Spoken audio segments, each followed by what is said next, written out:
What's going on, everyone? Ronan here. Welcome to part 8 of What If Indigo Champion Ash challenged the Johto League.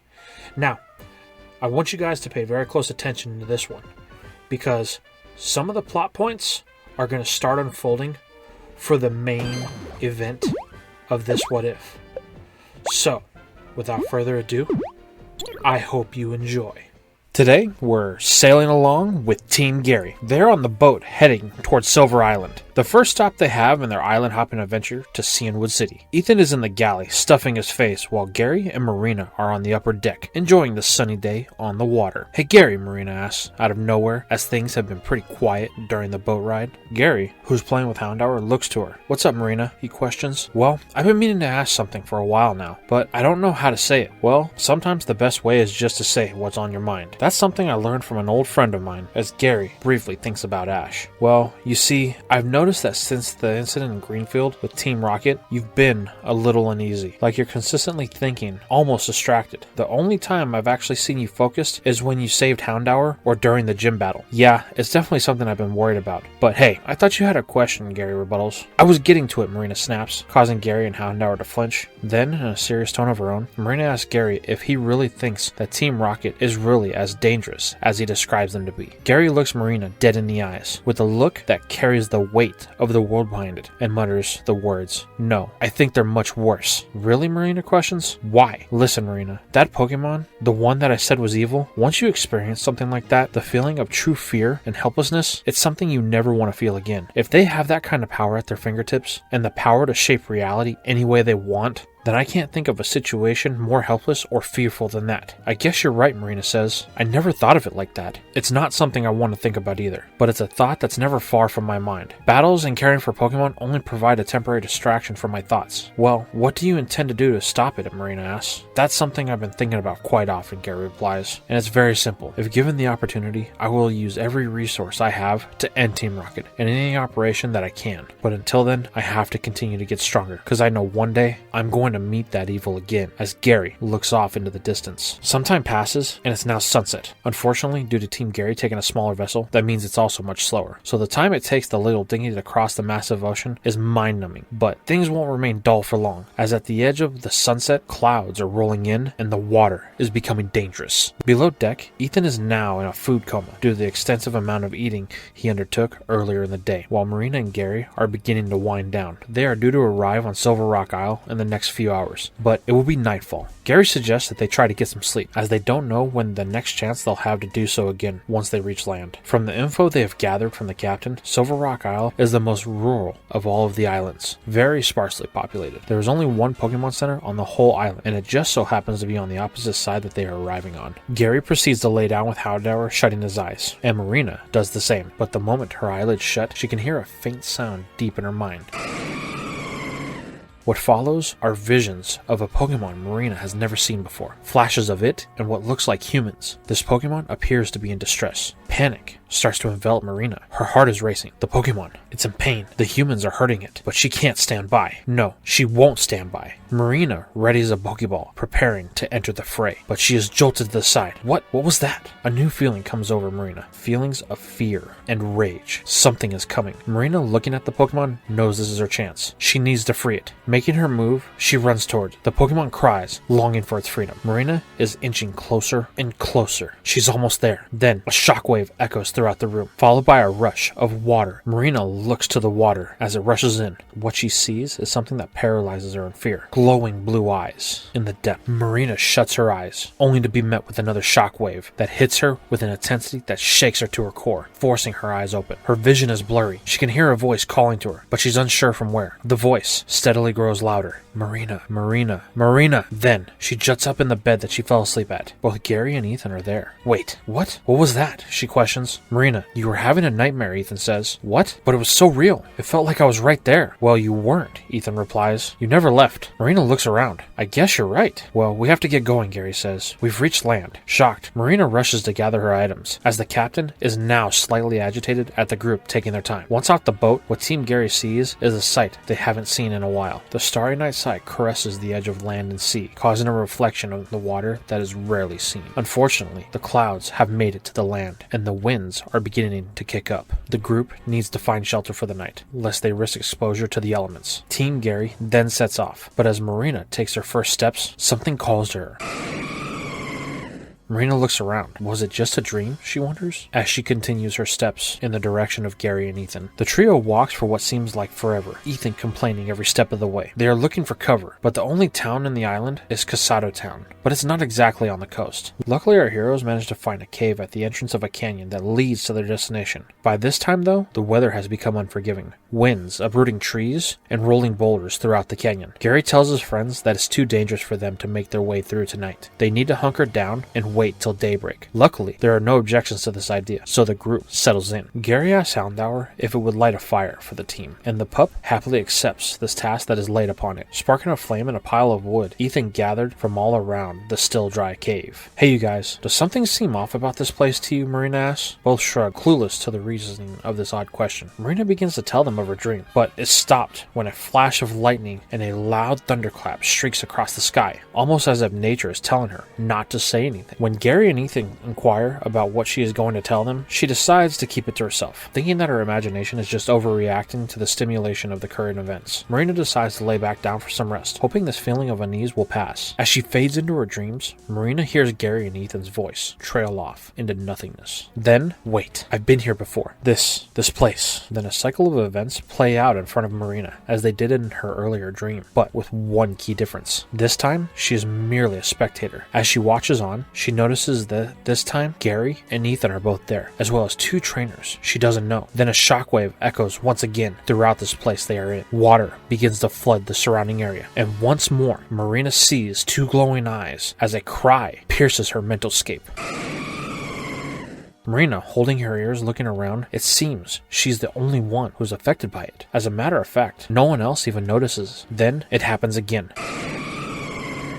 But this time, Marina looks directly into the rising water. The eyes, they are getting closer, almost like they're after her. Marina is again paralyzed in fear, again hearing something echo in the distance, getting much louder. Marina! Again, she is shocked awake by her friends. Hey, are you okay, Ethan asks. You were out cold, Ethan says. Really? Yeah, we could barely sleep, Gary seconds. Looking to gain her bearings, as she realizes it was just another dream, Marina tells her friends she's fine, just a bad dream, but nothing to worry about. Well, if you say so. But the good news is, it's morning, and the storm has subsided for now. So let's get to town, Ethan says, extending his hand to help her up. Marina smiles, accepting this gesture, and the group gets on their way. About an hour later, they finally make it to Casado Town. Our heroes look worse for the wear as they roll in. The main thing is, they are here to stock up on supplies. The boat leaves from the other side of the island in about 2 days' time for Red Rock Isle. So they need to make sure they are ready for the trip ahead. Once in the town's vast marketplace, Gary tells his friends that he's going to ask around for some local info while they stock up. He wants to find the fastest way across the island. The three part ways, with Ethan and Marina eventually splitting up, as well as Ethan can only focus on feeding himself at this time. Frustrated, Marina decides to leave him to it, hoping Gary will be back soon so this doesn't have to be a one-person job. While Marina is shopping, she encounters a local boy, bumping into him when they were both trying to grab the same fruit. The boy, feeling extremely bad about the situation, introduces himself as Oliver. He begins to talk with Marina, but his words are falling on deaf ears. Marina is lost in thought. This boy, she thinks, he's one of the two trainers from my dream. It was a dream, wasn't it? But before Marina can question herself any further, she's brought back when Ethan yells at her in the loudest way possible. Once she clues in, there stands Gary and Ethan with a bag full of supplies, with her new friend.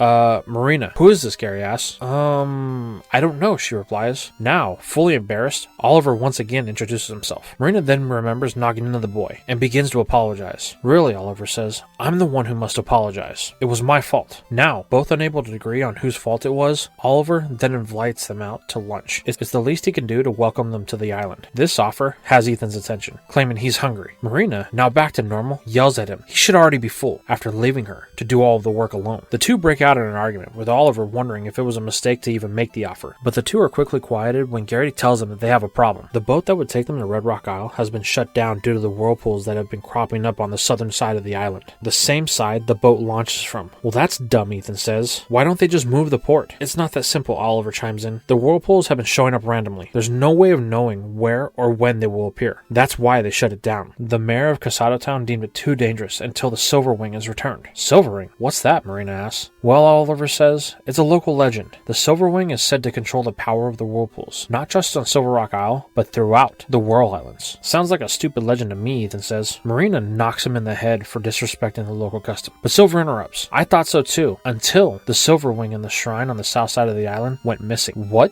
Gary questions. Yes, it had been there for hundreds of years, but a few weeks ago it went missing. It was then that the whirlpools began to appear. Well, why not just replace it, Marina asks. The Silver Wing isn't something you can just buy at the market, Oliver replies. It's said to be a relic of the ancient guardian of the Whirl Islands, the one said to protect them from tragedy. Is this a Pokemon? Gary questions. Oliver hesitates to answer, feigning ignorance, but says that the Silver Wing was part of a set that rested here on the isle, but the second one had been lost for many years, said to be sunk at sea after a storm took the ships into the depths. That's a shame, Gary replies. I guess we'll just have to find another way. Marina, on the other hand, is beginning to internally freak out. First the dream, then this boy. There's no way this could be a coincidence. She then interrupts the conversation between the three boys. I think that Oliver is right, Marina blurts out. What? Come on, there's no way the two are connected. Marina, giving a look that could kill, asks Marina how he could just dismiss this. After all the things that have been happening lately to us. The dreams that I've been having. Dreams? The group questions. Marina, realizing she never told them, goes on to explain everything, even how Oliver was in one of her dreams. Beginning to question her sanity, Gary asks Marina if she's alright. I don't know, Marina replies, but I'm beginning to think these weren't dreams, but a warning about something. So what you're saying then is all we have to do is replace the Silver Wing, Ethan says with a tone of irritation in his voice. Well, yeah, Oliver replies,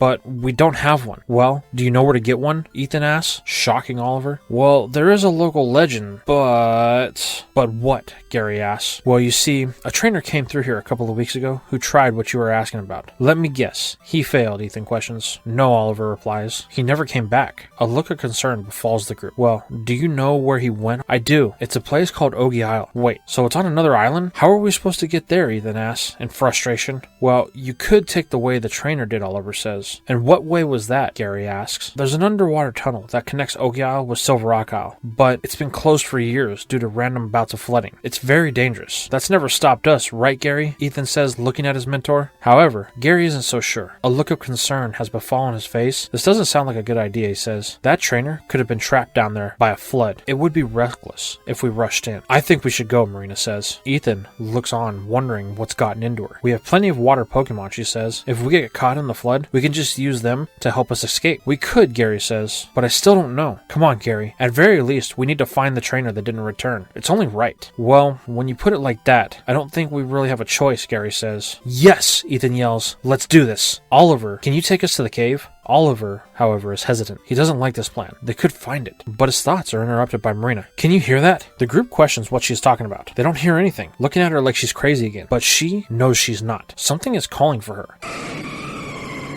There it is again. This way, Marina says, running off in a particular direction. Gary and Ethan follow suit, telling Oliver that they will see him later, as he looks on with concern plastered all over his face. After a brief jog through the town and coming out on the other side of the island, with Ethan complaining are they there yet, Marina finally stops at an area just outside of town at the shoreline of the northernmost point of the isle. There's a cave that leads beneath the waves, with an island off in the distance. This is it, Marina claims. Are you sure? Gary asks. I don't know how. I can't explain it, but something is telling me that we need to go this way. Gary looks into the darkness of the cave, then to Houndour as it whimpers at the thought of going in. Remember, it's a fire type, and it has a sensitivity to water. Most fire types avoid areas with water as they can feel it, like a sixth sense. There may be a cave in. Houndour seems uneasy. Gary sees this. I think we're in the right place. Marina and Ethan look to him. What do we do now, they say. Gary looks on. We have to go. Someone's down there, and they may need help. Ethan just wants the adventure, so of course he's in. And Marina, well, she can't fight the urge that she needs to be here. So the group begins taking their first steps, but as they do so, they are stopped by a familiar voice. It's Oliver. Wait, he yells, catching up to them out of the breath. Breathing heavily, I'm going with you, Oliver commands. Are you sure? Gary says. Yes, I'm the reason the last trainer went down there, so it's only right that I make sure they are safe, Oliver says, not revealing his true motives. Ethan welcomes Oliver to join them, as well as Marina, but Gary has a feeling that he is hiding something. He's been hiding something since they met, but with no proof of it, Gary decides to keep an eye on Oliver, as the new quad Tet make their way into the cave. As they descend, the light from the cave entrance fades. "Don't worry, I got this," Ethan says. "Typhlosion, go!" The blazing badger emerges from its ball. "Hey buddy, can you give us some light?" Typhlosion nods, sparking the flames around its neck, lighting up the surrounding area. Then, Marina hears it again.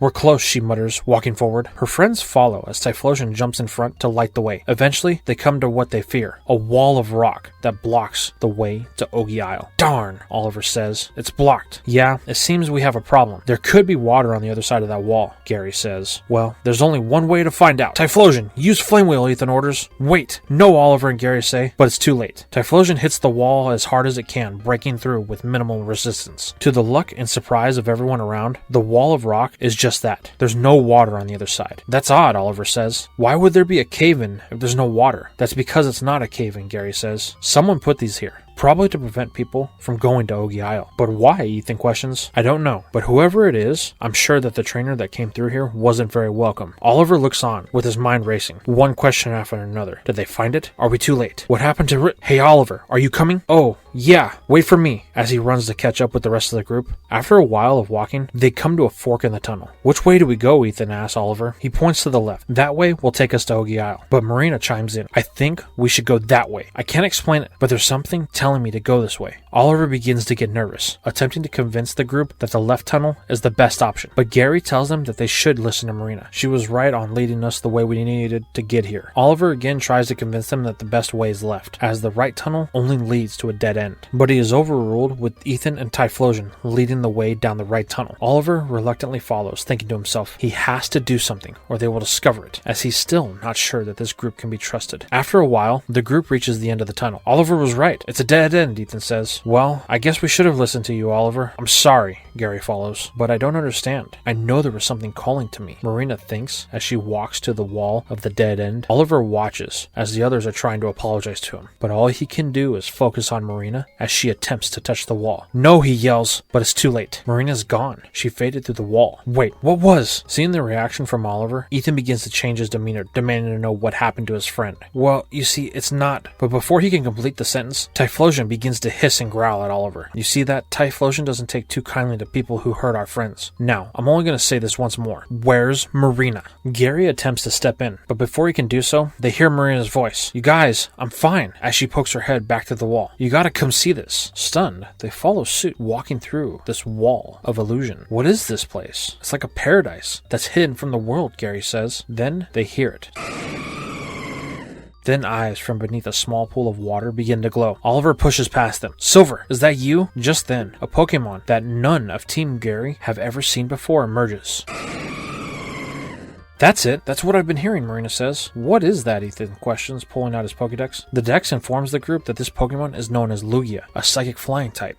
That's odd," Ethan says. "This one's a lot smaller than the one in the Pokedex." "That's because Silver is still a baby," Oliver says. "Wait, you know this Pokemon?" "Okay, kid. Spill it," Gary demands. "What's going on here?" At first, Oliver is hesitant, until he sees that Silver is especially fond of Marina. Realizing that these people are not a threat, Oliver begins to tell them the story about how his family have been the guardians of the Lugia here in the Royal Islands since ancient times. Silver is still very young, he tells them. "So does it have a mother?" Ethan asks. Oliver confirms this, but goes on to tell Tegan Gary that Silver's mother has been MIA for over a month. "I haven't seen her." Then something strange happened. Strange vessels were seen coming and going off of Ogi Island, right around the same time that Silver's mother went missing. I couldn't risk exposing Silver, so I asked a really skilled trainer that I had met to check out Ogi Isle. He agreed, as he was looking to do some serious training for the Johto League, but he never returned. "Well, what about the wall?" Marina says. "Oh, that's actually Silver. It's an illusion it maintains with its psychic abilities. You will never know this place is here, unless you do what Marina did. But the question is, why was Silver reaching out to me?" "I don't know," Oliver says, looking at Silver. "It's strange. Normally, it would contact me if it was in trouble, but I hadn't heard anything from it in weeks. I'm sorry I was hiding this from you guys, but I didn't know who else I can trust." "No need to be sorry," Gary says. "I would have done the same thing," seconded by Ethan and Marina. "But now that we know Silver's safe, we need to address the main problem at hand. What's going on Ogi Island? And where is Silver's Silver's mother? Well, that's simple. As a voice rings throughout the cave, it's become our property. The group turns to see people they don't know but are in very familiar attire. Gary knows instantly that this is Team Rocket. The duo introduce themselves as Butch and Cassidy. They thank Team Gary for showing them where the baby Lugia has been hiding. Where's Silver's mother? Oliver demands. Oh, look who's developed some bass in their voice, Cassidy remarks, just laughing at Oliver's comment. The young trainer doesn't take well to this, sending out his lantern in an attempt to make the duo talk. This is too funny, Butch prods at Oliver. You think you have what it takes to best us? He may not be alone, but there's a massive difference in numbers, Ethan says as Typhlosion growls, sparking its shoulders in flames once again. Gary and Marina ready their Pokeballs as well. Butch and Cassidy just laugh. You really think you have the numbers here? Look around. Turns out, while the focus was on these two, rocket grunts had filled the cave and set up a perimeter. Gary looks around, contemplating their chances. But before he can make any type of move, Ethan orders Typhlosion to attack. With no time on their side, Gary sends in Blastoise, while Marina sends in Totodile. The team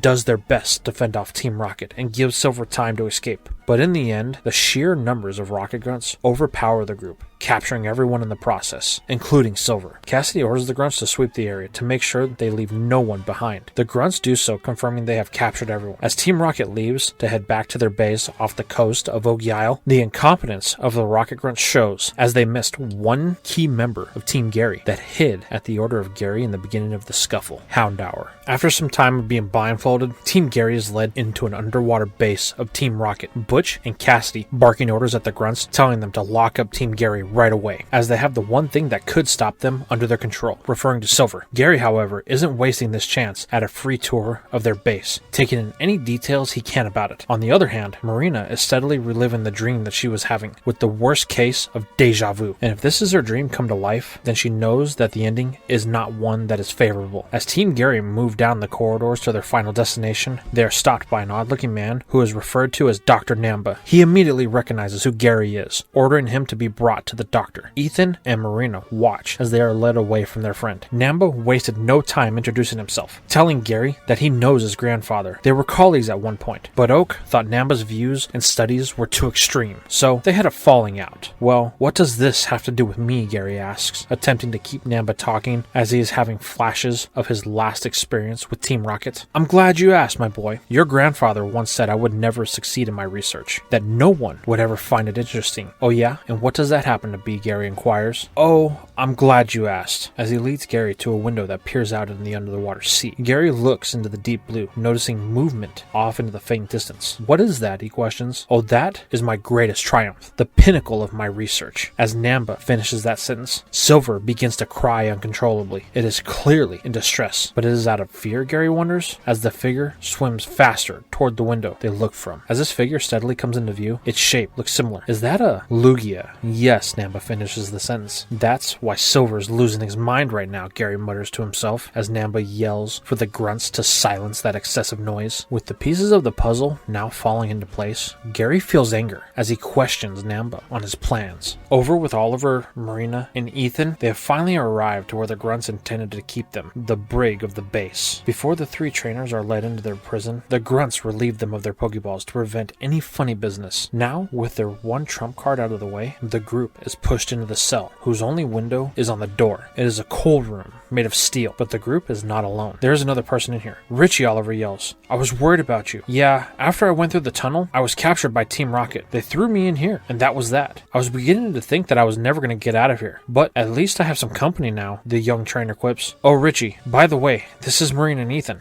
They are trainers like you. The group proceeds to introduce themselves, discussing the options they have available. Richie tells them that he's only been out of the cell once since he's been captured. There is an escape hatch that leads directly to the island, about 200 meters to the left of the cell block, once they are outside the main door. The group begins to talk, as now with more people, they might have the numbers needed to break free. Over on the loading dock, our unlikely hero Doggo has crept its way onto the base. Houndour has been following the scent of Team Gary, stealthily avoiding Team Rocket grunts from the shadows. But as it's made its way into the base, it reaches a problem. The scent has branched off in 3 different directions. Unsure on which path to follow and the pressure of Team Rocket grunts crawling all around it, Houndour makes a choice, heading off in a direction it hopes is Gary. Little does the hound dog know, a familiar foe has also made their way onto the base and is closing in to catching up to it. Anyway, after some sleuthing around, Houndour makes its way to a door. After some thinking on how to get in, the door activates, triggering the pup to panic. It rushes for cover as Butch and Cassidy walk out, discussing the contents of the room, speaking about something unknown, but it is of no interest to Houndour as it rushes in while the doors close, with it barely making it. Unfortunately, what it finds is not Gary, but a room of these strange objects floating in the air in rotation around a strange looking box. Houndour shrugs it off, sniffing around for the source of Gary's scent, finding that it's actually the Pokeballs of its human, and not just Gary's, but the other humans he is with, and one that Houndour doesn't know. The problem is that they are behind glass of some sort, and he needs to get through. It could melt the glass, but in doing so, could damage the Pokeballs. So in an attempt to break the glass, Houndour readies itself for a tackle, and as it does so, the door activates again, opening to reveal the one thing Houndour didn't need right now: Metatite. Over with Gary, Namba decodes his master plan, revealing the one thing Gary was worried about. Is that an unknown tile?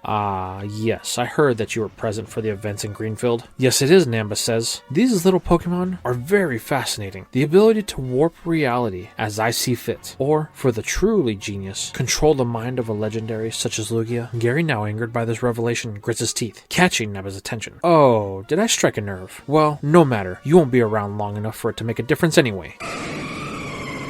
Namba, again cut off by Silver's excessive crying. The grunts can't get it to settle down. Now at wit's end, Namba orders the grunts to move Silver deeper into the base, so he doesn't have to hear it. As it is moved, Silver's cries become more intense. It's trying to reach its mother. It refuses to go quietly, even breaking a few of its restraints in the process. With everyone focused on Silver and the scene it's making, no one begins to notice that the sea outside the viewing window has begun to thrash violently. A slight vibration begins to shake the rocket base, with only Gary noticing at first. He turns to look. Hey Doc, I thought you had absolute control over Lugia, Gary questions, with agitation in his voice. Of course I do, you stupid boy. How dare you question me? As Namba turns to see Lugia outside of the window. Its eyes are glowing, and it appears to be charging an attack of some sort. No, Yamba yells. I am your master! But before he can finish, an anger of legendary proportions strikes the base. That was an aeroblast, Gary mutters. This is getting dangerous. Namba rushes to a computer console and turns a dial that increases the intensity of the mind waves he's putting out. That seems to calm the rampaging Leviathan as it discontinues its charge. That's right, I am your master, Namba declares. But Silver's cries reach a new level, piercing through the muffled sounds of the water. Lugia's eyes begin to glow again, with it firing a blast of psychic energy that overloads the computers in the base while causing a crack to form in the viewing window. Gary can see that this situation has switched from dangerous to life and death as he begins to formulate a plan of escape. Back over to the brig with our captive Brady Bunch, they are rocked as the cell shakes violently. Wondering what that was, Ethan calls out to the guard that was placed outside of the cell, but there's no one there, not a living soul. Confused, Ethan relays the information to the rest of the group. Perfect, Richie says. This is the opening I've been waiting on. He then proceeds to pull out a Pokeball that he had managed to hide from Team Rocket when he was imprisoned, as he had captured it as he was being captured.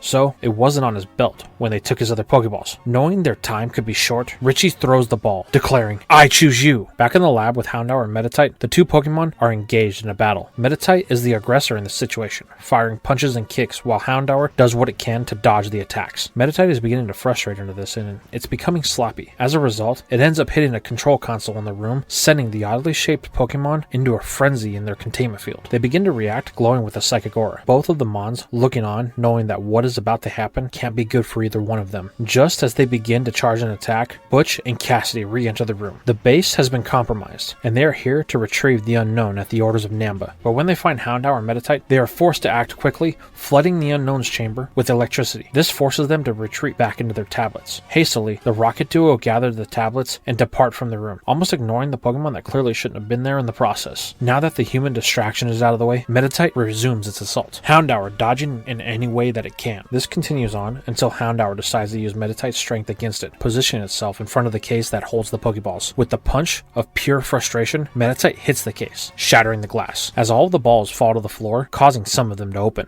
Totodile, Scizor, and Weepinbell pop out. Now outmanned, Meditite realizes it's fighting a losing battle, and decides to abandon its efforts with Houndour for now. Houndour yelps at the Pokemon that have become free, filling them in on what's been going on. Scizor and Totodile are eager to go help their trainers, but Weepinbell is hesitant. The last time Ethan engaged with it, Ethan snapped at it for endangering others. Weepinbell didn't mean to, it was just battling, something it loved to do. But its trainer, who had up until that point shown it nothing but love and care, even if it was on a little bit of the aggressive side. But the look in Ethan's eyes, it was one that said, "I'm done with you, Weepinbell." Fortunately, this debate among the Pokemon doesn't go on for very long, as after a turbulent vibration, the room starts to fill with water. With no other choice, the Poke Partners load the unopened Pokeballs into Scizor's pincers so they won't lose them and set off to find their trainers. Fading back to the main control room, all of the attention on Gary has ceased as Lugia batters the base with reoccurring aeroblasts. Namba radios to Bush and Cassidy. "Do you have them?" "We do," a voice echoes back. "Good, get them out. Do not wait. This project is compromised." Namba then begins the sequence of downloading data to a USB drive, but this is going to take some time as the research he has conducted is quite extensive. Now, Namba turns his attention to the cause of all of his problems. Silver. "If it hadn't been for your blasted crying, we wouldn't be in this situation," Namba yells while holding something Gary recognizes. Lugia has something like that on the top of its neck. That must be a control collar, Gary thinks. I can't let Namba do it. With no other choice and his hands still bound, Gary rushes Namba, knocking him over in the process. "Why do you insist on your meddling? You, your grandfather, no, the world. You lack true vision. You will never see the beauty in my design." Namba picks himself and the collar up. He aims to make Silver his new project, ordering the grunts to move it to the transportation bay. As Namba gives that order, a large crack forms in the viewing glass, stopping everyone in their tracks. Water is now pouring into the room. Namba, realizing this is completely lost, orders the grunts to abandon Silver, but to deal with the oak as he heads to retrieve his USB drive. Namba disappears off into the base as Gary stares down a group of grunts with malicious intent. The grunts released a horde of Golbat to deal with this lone trainer. With water at his back and the grunts to his front, Gary sees no way out of this. Hoping his friends were able to escape, he resigns himself to the fate before him. The grunts begin to call their final attack. Closing his eyes, Gary prays it will be quick. With the water now waist deep,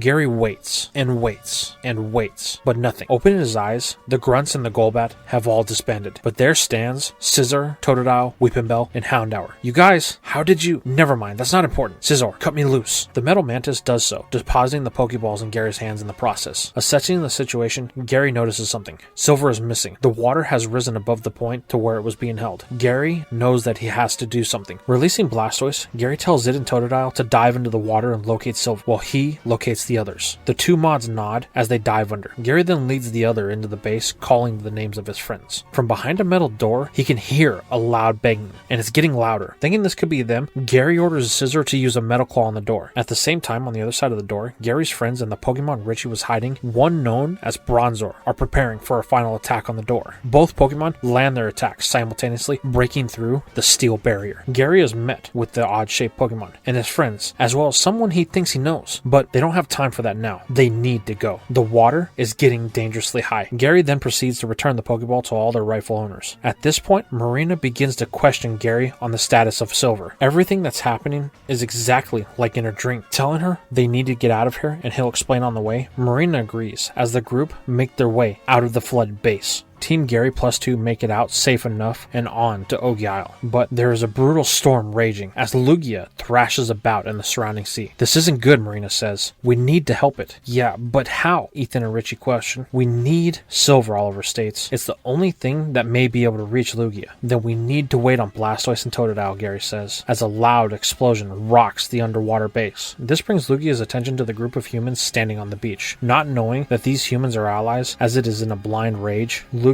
proceeds to charge another aeroblast. Guys, I think we should run," Ethan says as he points to the sea. Everyone looks on, realizing that they couldn't get out of the way in time. They begin to panic, but then they hear a familiar cry. Looking to the depths, three figures begin to surface. "Blastoise, Totodile," Gary and Marina cry. "They have Silver." Oliver rushes to Silver, informing it of the situation. Silver resolves that it's the only one that can end this. The brave little Lugia takes a stance between its mother and the humans that helped it. Though it doesn't want to fight, nor could it match its parent in power, power, Silver knows that these humans are good, and it won't let harm come to them, as its cries echo through the surrounding area in an attempt to reach the rampaging beast. Lugia halts its charging aeroblast, looking to the beach. Its vision is blurred as it's fighting to regain control. Then, another explosion rocks the area from the base beneath the waves. Lugia's demeanor begins to change, now with a look of confused worry. Then, from the fatigue of its attacks and the stress of the situation, it collapses into the ocean, Silver rushing to its mother's side. Luckily, it seems that the mother Lugia is still able to move, fatigued more than anything due to its rampage. The group breathes a sigh of relief as they look on, watching the storm clouds begin to clear and the sea begin to settle. Is that it? Ethan says. Yes, Oliver replies. Lugia has the ability to control the weather, and when it's on a rampage, Mother Nature itself will be a reflection of its will. But now that we've freed Lugia from Team Rocket's control, things have returned to normal. Well, I guess we did it. This is a job well done, team, Ethan says. So, who's hungry? Marina gives Ethan a stern look as her own stomach begins to grumble, realizing she hasn't eaten anything since they got onto the island. With that, Gary, Richie, Marina, and Ethan head back to the Pokemon Center, as Oliver, being the guardians of the Lugia, has some things that he needs to attend to. Later, after getting their Pokemon all checked out, Gary is spending some time with Houndour when Richie joins him. The two begin to talk about the events that had transpired. Richie tells Gary that he was on his way to Olivine City to battle the gym leader when he got caught up in this mess. Gary tells him that Jasmine is tough, so don't underestimate her. The two briefly talk about some more things, including Ash. Gary tells Richie he hasn't actually seen Ash since he left Pallet Town, but he knows he's here in Johto, challenging the gyms as well. Maybe, Richie, you'll get that rematch you've been wanting. Yeah, that would be great. Since I lost to Ash at the Indigo Plateau, I've been training really hard for a rematch. Gary says he would like the chance to battle to Richie as well, but it's going to have to wait, as Richie is catching the night ferry to Olivine. Richie bids farewell to Team Gary as they wave him off. They are then joined by Oliver, who has finished his tending duties to the Lugia duo. Oliver informs the group that they will be fine. But what is it? Marina questions, out of deep concern for them. Well, the Lugia have decided to leave the Whirl Isles. Silver is still young and unable to properly defend itself, so its mother has decided that until Silver can do so, they will go into hiding, so Silver can grow up in peace. I'm sorry, Ethan says. It's hard to lose a friend that close. It is, but I know that it's what's best for Silver, Oliver says. Besides, I know I'll see them again one day. The group tells Oliver that he's a true friend, and not to lose that outlook. The night fades on as the new group of friends settle in. The next morning, Team Gary bids farewell to Oliver. They're heading out to Red Rock Isle. Within a few hours, they reach the loading dock of Silver Rock Isle and are again on the ocean. As Marina looks into the blue, she wonders why she kept seeing those visions. Was it Lugia, or was it something else? These are all answers that will have to wait though, as they have finally arrived at their destination. But when unloading from the ship, Gary can eye a familiar face on the beach that just so happens to be dismounting from what looks like a Lapras. Gary yells, "Ash!" as his old rival turns to acknowledge him. Meanwhile, off the coast of the Whirl Archipelago, Professor Namba regroups with Butch and Cassidy while radioing Giovanni, explaining to him about the failure of the base on Ogi Isle. Giovanni doesn't seem to be concerned, since they have the main part of their research, the unknown tablets. Namba then asks Giovanni what he would like to do next. Giovanni informs Namba that it is time to unveil their master plan. Begin making preparations. Namba acknowledges this, telling Giovanni to leave everything to him. Giovanni tells Namba that this is his last chance. Should he fail again, he won't have a chance to regret his failure. Hanging up, angered that they lost the base on Ogi Isle, Namba, frustrated himself at the interference of Team Gary, tells the pilot to change course. It is time for them to begin the final stages of their plan, as from the pilot's seat of the helicopter comes into view a large radio tower off the coast of one of Johto's largest cities.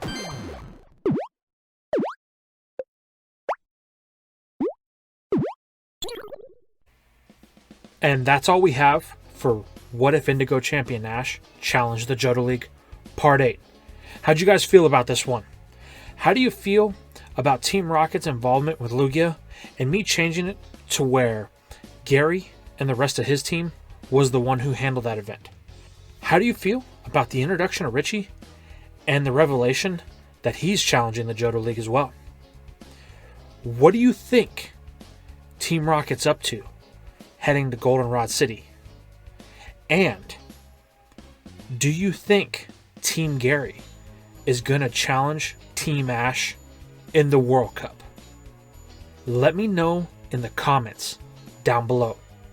Now, let's round off this video the best way we know how. Thanking the Patrons for their continued sponsorship. We have Silverheart Soul. Thank you. Robert. Thank you. Vegito Gaming 78, thank you. Andrew McCartney, thank you. Patricio Gonzalez, thank you. Holosiv, thank you. Julian Rodriguez, thank you. Ruben Watson, thank you. Lord Explosion Murder, thank you. Assassin 139, thank you. Flyer 943, thank you. Jacob Perry, thank you. Tavern Landlord, thank you. K McKnight, thank you. Kevin Atram, thank you.